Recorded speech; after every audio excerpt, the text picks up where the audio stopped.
Hello, everyone. Welcome to another episode of What's in an Ad. I'm your host, Swagam, the CEO of Pint AI, aka the marketer's GPS. You give us a destination, ROAS, CTR, etc., and let Pint assist you by identifying the best routes to get there via creative optimization. So, today we're going to be diving deep into redefining the word attribution in this privacy focused era. Okay. And joining me is Tom Leonard with an extensive background in digital marketing and as a fractional marketing leader. So, Tom has been at the forefront of navigating the shifts in digital marketing caused by these privacy regulations, tech advancements, and changing consumer sentiments as well.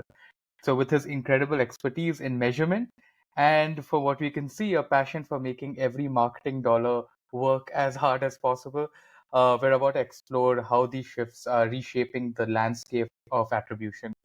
So, super excited for this one.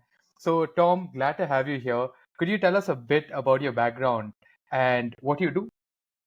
Yeah, of course. Thanks for having me. I like any excuse to talk attribution incrementality, and I'll try not to get too excitable.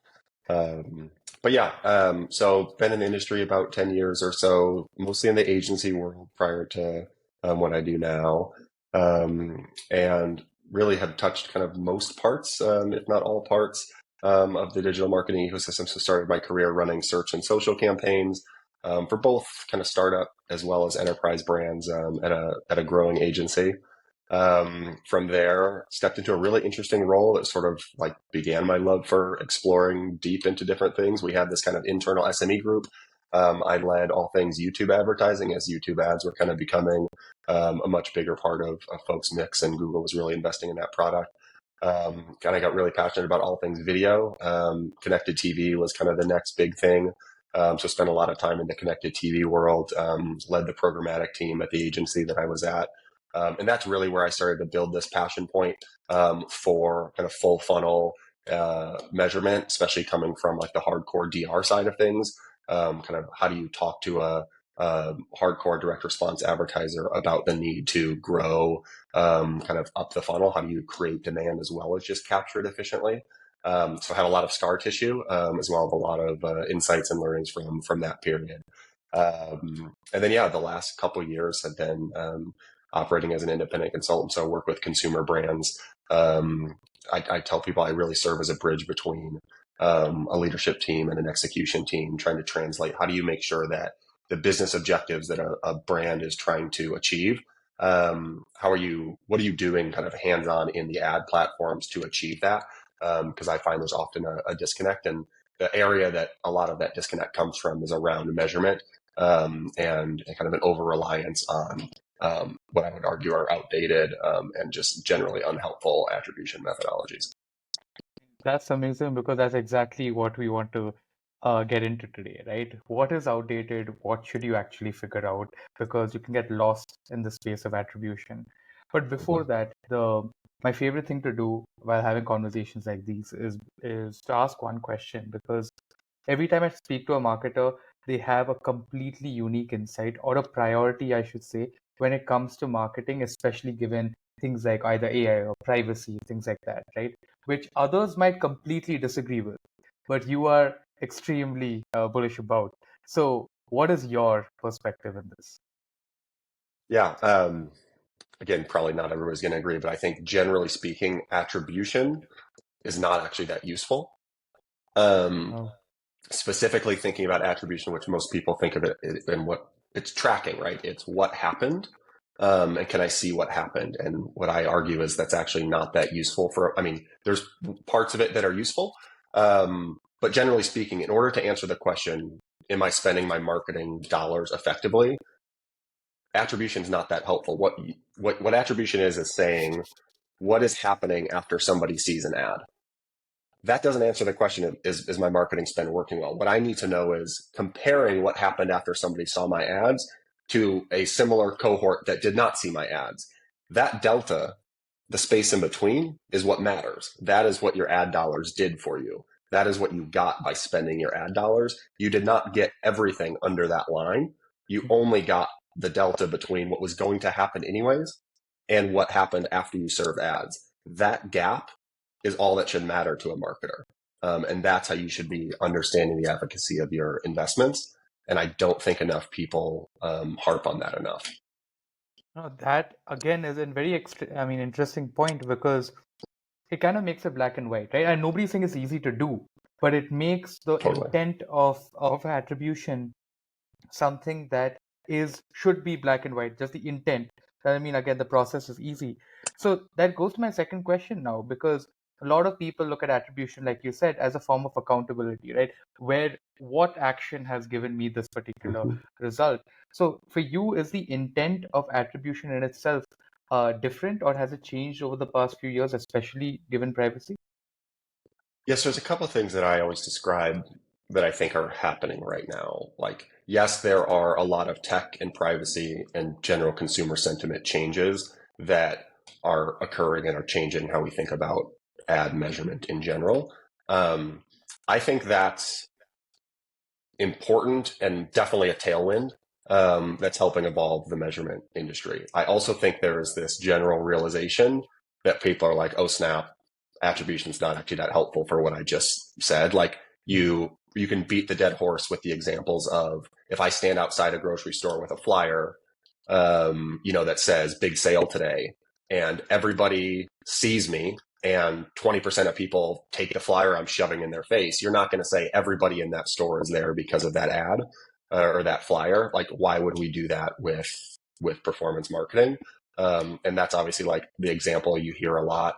The other one that I talk to people about is like, if you think about like end caps in a grocery store, right? A smart retail, or shopper marketing person is never going to go to their boss and say, look, look at this report of all the things that sold that were on this end cap. Like, this is amazing. No, they're going to say, here's what we used to sell when we weren't on an end cap, when we were just in the standard aisles. Now we moved to the end cap. We sold this much more.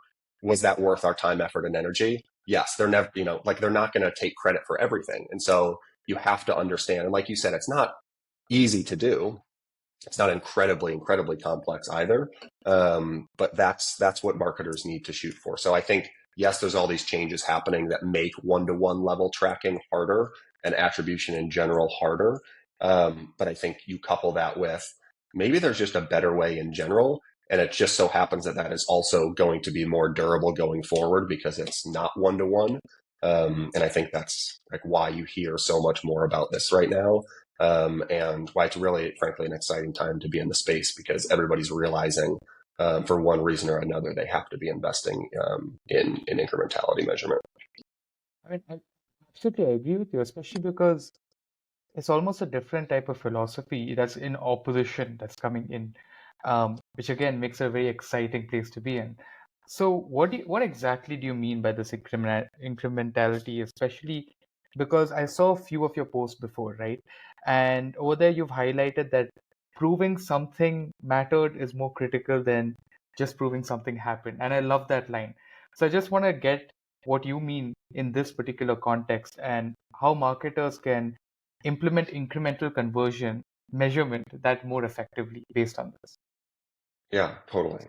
So like the gold standard, so really two main ways to do this. I mean, all around incrementality testing. So geo experiments are a great way, probably never going away because so much relies on kind of understanding basic geographic level signals. And so from a prospecting perspective, matching markets, there's different ways to do this. But generally speaking, finding markets that historically have behaved similarly to one another and then treating one of those groups, either treating them with media that you weren't running before or an increased amount of media or holding out media completely relative to your baseline of having media everywhere. And that's going to tell you, like I said before, you're not looking at how many people, did I track that saw my ads and converted. You are tracking, I've changed one variable. What is the delta between those two? That's how you find that group in between. The other like easy way to do it on the first party data side. So take email for an example. You send a batch of emails. You're going to see great response, right? But why a better way to do that is take call it even and odd number customer IDs. Send your emails to even number customer IDs. Don't send them to odd number customer IDs. And actually look on your back end how many more of the odd number, or whatever I said, even or odd, convert versus those that don't. That's a much better way to measure how effective was my email versus how many people clicked on my email and then bought. Because just like branded search or retargeting, right? So many people use these super low funnel ad channels as navigation. It makes it easier to get to their point of purchase. But how many people were going to eventually find you anyways? You have to be able to control for that. And so geo experiments or kind of customer level user split testing are the way that you solve for that. So I just also want to, figure this out, right? I'm sure attribution also has its place in this, in itself. But the issue right now is that people are getting lost in it, and lost in two Mm-hmm. ways, right? One is that there's an obsession in terms of trying to figure out where is something coming from the result. And the second one is lost in perfecting the system, right? Getting that Mm-hmm. perfect model, regardless of, data concerns, privacy concerns. And of course, there's so many different models right now. So how do you get a healthy relationship or a healthy balance of, this is where I can stop with my attribution and focus on my other things? Because I feel like that's a question that's asked quite a lot of times. Yeah, it's a great point. I think the number one thing is stop trying to chase perfection, because I do think that's where a lot of time, effort, and energy is wasted. I talk with brands that have like these for long-standing internal like attribution teams that have really focused on building like homegrown MTAs, less of a thing. I feel like a bit now, maybe not so at like big enterprise companies, but a lot of people spend a lot of time trying to really get a great picture of all the different touch points along a customer journey, because rightfully so, there's a realization that there are many touch points to a customer journey. The problem is it's really hard to rationalize all those different touch points in one cohesive view. And because of all the reasons we talked about earlier, like it's not getting any easier. And in fact, it's just going to become harder and harder. So is that really a chase worth, pursuing? I would argue no. So I think like if you think about, platform attribution or last click attribution, like those views of attribution are probably good enough, because what you should be doing is looking at, MMM and or incrementality testing to better color how you view and how you think about the attribution that you're already getting from Facebook. You already know Facebook's probably over attributing. You already know last click is probably under attributing. Like your goal is to try to figure out where within that continuum, is probably more accurate, and, a different, attribution system, MTA, different, versions of that, probably not going to get you any closer relative to, hey, go run a geotest, go run a model. Those are going to be the areas that get you closer to the truth. But again, the old adage of every model is wrong, some are useful, like that's very true. And certainly I'm not the first person to say this, but it's not like as marketers, we're trying to run the perfect randomized control trial to come up with a life-saving drug. Right? You are trying to spend your budget slightly more effectively. And over the course of time, hopefully slightly more effectively becomes significantly more effectively.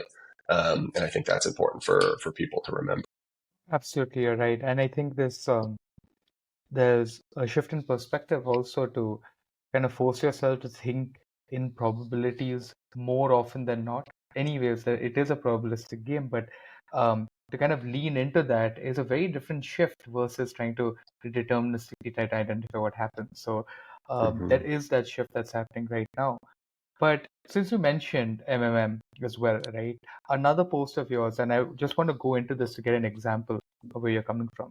That you expressed, optimism and criticism towards, things like MMM and last click attribution. But you also said that marketers tend to be a little more skeptical of MMM.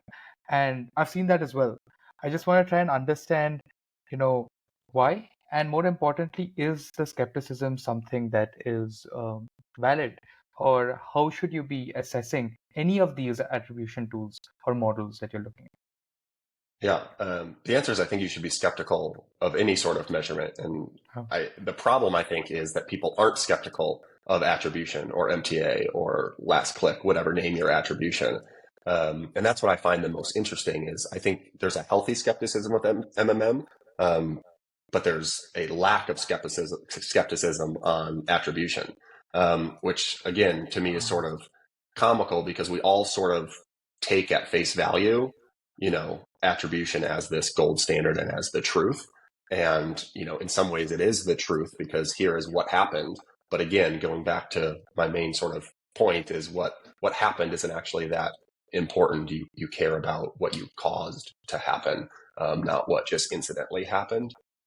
And so I think it really goes back to like the early days of performance marketing kind of becoming a practice where I think attribution really what it did was it helped performance marketers point to the brand team and say, hey, they're the ones wasting all the money here. Like, look at me. I can show you CFO all of the clicks to my website. Look at Google Analytics. I'm so important.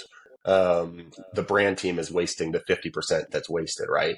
And so we kind of bought into this idea of attribution without really asking the hard question again. And I sound like a broken record of, did I really need those ads or not? Or were people using my ads as navigation? Were people going to convert anyways?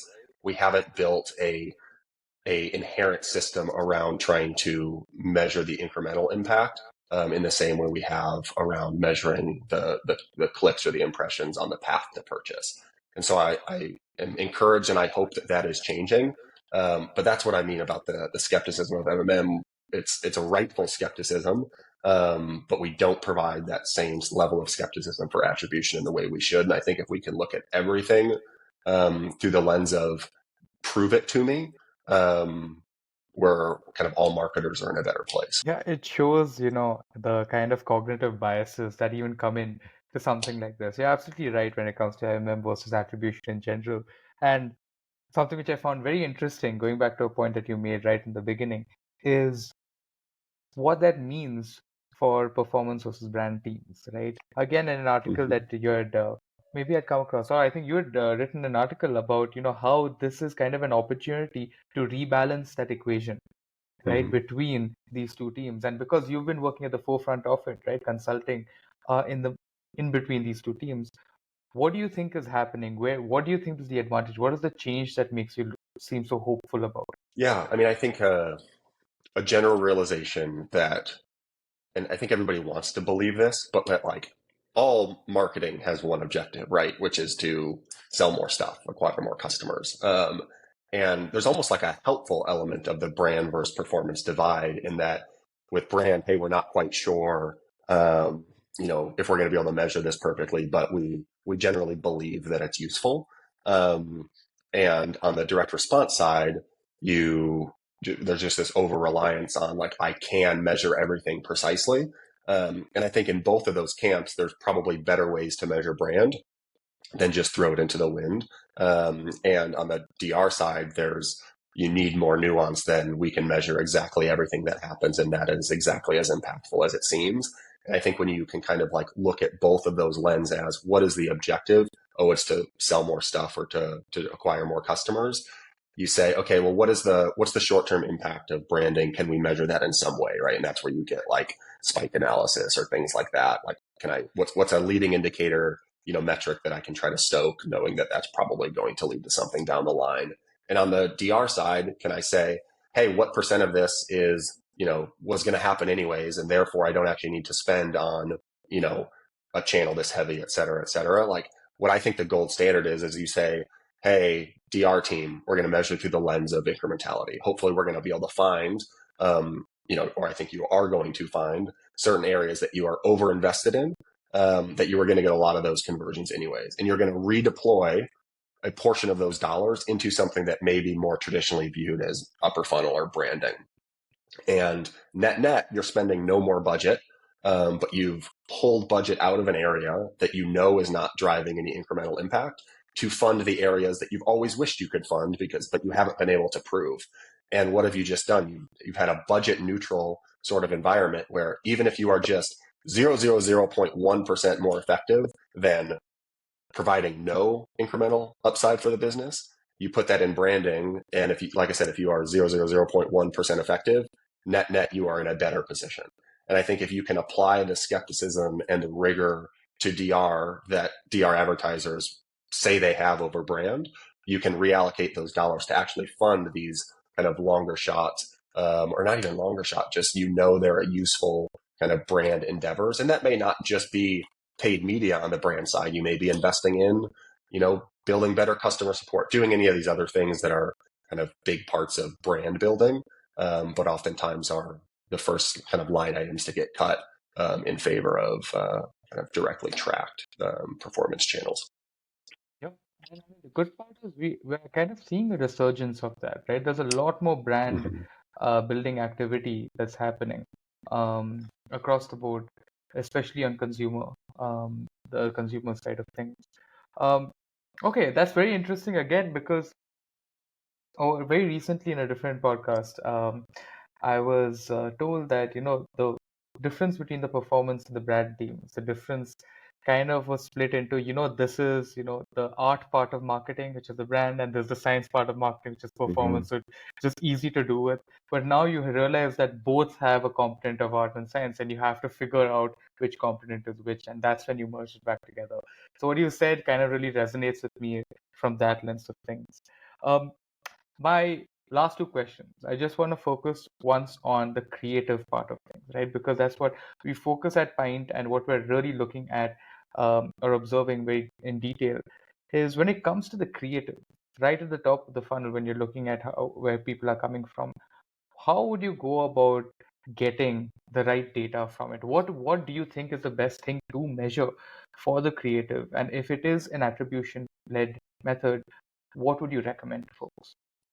Yeah. So as much as I hate on MTA and attribution, I think in the creative realm, that's probably where it's the most useful, especially for kind of immediate data points that are going to lead to success down the line. So a couple like examples or caveats or things that I always try to talk to folks about. Like I think attribution, like I said, is useful when you think about creative because you are trying to figure out when I serve this ad to somebody, what is happening because my control group I don't know how they respond to the ad, right? I know their outcome may still be to purchase, and that's the important part of the measurement equation. But how do they respond to this ad versus that?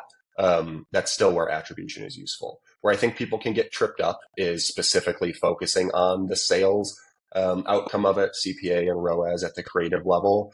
Because I still see people make the mistake of I roll all my creatives together. Certainly not if they use Pint, I'm sure. But roll all the creatives together, right, and say, oh, this creative is crushing it. And then you double click a few times and you're like, well, that creative's crushing it because it serves more to a retargeting audience than a prospecting audience. That has nothing to do with the creative, has all to do with the targeting. And also it's probably not that incremental. But if you look at things like, hook rate and video retention, right? Or like, some of these metrics that hey, if this ad's going to be effective, somebody has to watch it, right? Otherwise, it's probably not very incremental, and I'm just kind of impression stuffing before somebody converts. So, like looking at how are people actually engaging with the ad.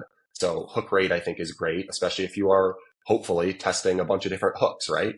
Like what is going to absorb somebody's attention, and so that you can, hit them with all the elements of your ad. So you mentioned this earlier, but like hypothesis driven testing is, I think, really critical and oftentimes missed. Like, okay, I know I've got all these great things to tell somebody about my brand or my product. In order to tell them that, they have to watch this ad. What's the best way that I can hopefully get them to watch this ad? I got to get them to watch the first 2 seconds if they're going to watch the 12-second ad. And so run a bunch of tests, right? What are the different influencers? What are the different hooks in order to get somebody to progress through that? And there's no other way to measure that progression other than looking at the attribution associated with that. But attribution in terms of specific metrics, not the sales or outcome metrics. So that's really important. The hypothesis-driven testing piece, using things not just sales metrics in order to assess the success. The other piece is like click-through rate. If you're not looking at it through a lens of a progression that somebody is going through your ad with, like, can oftentimes also be one of these like unuseful sort of vanity metrics. Like, well, great, whatever ad is going to serve toward the oldest cohort on Facebook, you're going to crush it from a click-through rate perspective because you're getting a bunch of accidental clicks. But is that useful for you as a business? No, probably not. And so understanding like what metric are you tracking or optimizing towards and why, there's going to be some hypothesis and assumptions there that hopefully you can validate. But if you start with just throw a bunch of ads and I hope I find the one that has the highest ROAS or lowest CPA, too often you can kind of fall victim into, just the wrong way to look at it by, retargeting heavier old people, for lack of a better word, on Facebook. Like, you've got to be really thoughtful with what you're looking at and why. It's so intention driven because you never know. At the end, you might spiral down into a quantity based approach. You're just saying, let's just put as much out there. Something's bound to click, and if you don't know why it's clicking, you can't do it again, right? Even at 50%. But that's absolutely amazing. The last thing I do want to ask you is one piece of advice that you have for any early marketers who are coming into this space, who have seen this podcast and who have realized that they have to have a healthy skepticism of attribution. What advice would you give to them? It's a great question. I would say ask a lot of questions, and not necessarily like to other people or even out loud, but like to yourself as you're like analyzing data. And I think that's particularly important with attribution and measurement in general. Like, what is this report saying? And therefore, like, what is the impact on the business? And I think that's how you start to get to some of this like healthy level of skepticism. Like when you're, you know, reporting on, in the same like Excel sheet, if you're still doing things that way. Like, I'll never forget sort of my first like aha sort of moment in here was like, we were reporting branded search, non-branded search, Facebook prospecting, Facebook retention, and connected TV kind of all in one report that was really focused on, here are the DR metrics, like immediate last click DR metrics. And shocker, CTV doesn't look very good on the last click because the only clicks are the few impressions we served on Hulu on phones. And look, brand search is killing it. And I'll never forget, I mean, even hearing from an executive at a large company, hey, brand search looks like it's working really well. Let's spend more there.